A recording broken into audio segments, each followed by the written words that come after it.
Hi friends, இன்னைக்கு கோவக்காயில் பொரியல் செய்யலாங்களா?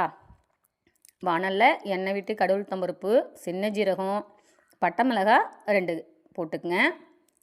இப்போ வெங்காயம் கட் பண்ணி வச்சுருக்கேன். வெங்காயத்தையும் நல்லா வதக்கிக்குங்க. வதக்கிட்டு தக்காளியும் வதக்கிக்குங்க. தக்காளியை நல்லா வதக்கிட்டு கோவக்காய் அரிஞ்சு வச்சுருக்கேன். மஞ்சத்தூள் போட்டுக்கலாம். காரத்துக்கு தகுந்த மாதிரி மிளகாத்தூள் போட்டுக்குங்க. தேவையான அளவு உப்பு போட்டுக்குங்க.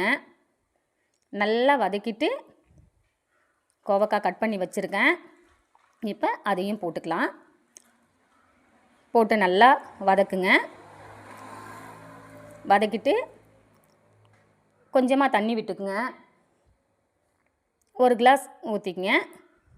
நீங்கள் வீட்டில் ட்ரை பண்ணி பாருங்கள், அவ்வளோ நல்லது உடம்புக்கு.